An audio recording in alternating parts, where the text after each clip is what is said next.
Hello, Matt Davis here with more quiz help, this time from section 5.3. Let's give it a read and then give it a try. So in January 2012, the author surveyed 74 of his car-owning statistics students. They were asked how many times had they personally opened the hood of the car during the previous semester. The results are shown below. Consider the events listed below and suppose that one of the students is picked at random. We have a few events described there. And then they want us to determine the probability of B given A and approximate our answer using 4 decimal places, and they suggest that we write out the events, which we will in fact do. But the first thing we're going to do, in the interest of giving help and not answers, is change this from the probability of B given A to the probability of C given D. So same idea, but we're going to use different events.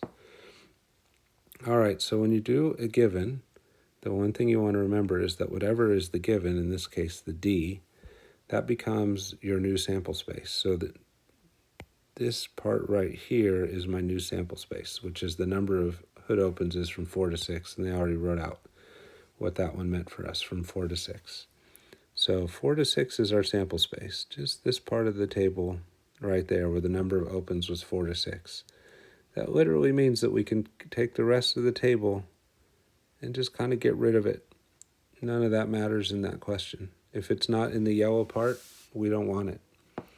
So now, how do we answer the question, probability of C given D?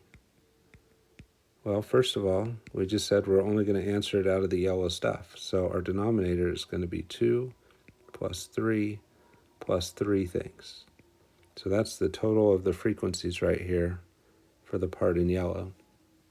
And then we say, okay, of those 8 things right there, because that is 8, right, if we add that up, of those 8 things, how many meet the description of C? So what is the description of C? It says more than 4. So more than 4 would normally be 5, 6, 7 if you look at the whole table.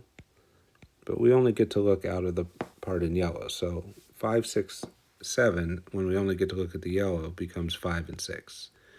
When you're doing a given, you can't count something that's not part of the given. Even if it's listed in part C, like that 7 is, you still can't count it because you're only allowed to count the part in yellow, which again is just the 2, 3 things down there at the bottom for the frequency for 4, 5, and 6.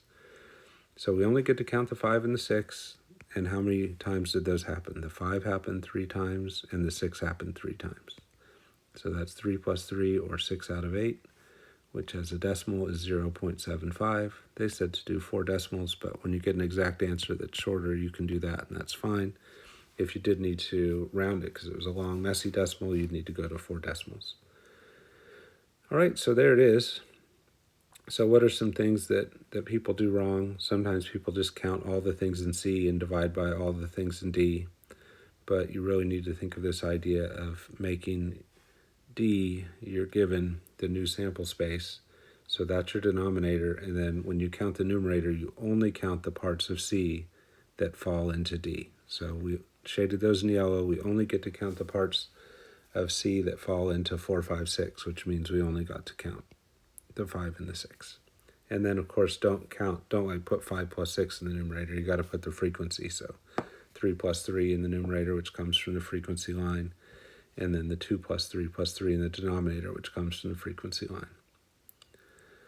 All right, there you go. Hopefully that helps you out, and good luck as you go back to the quiz.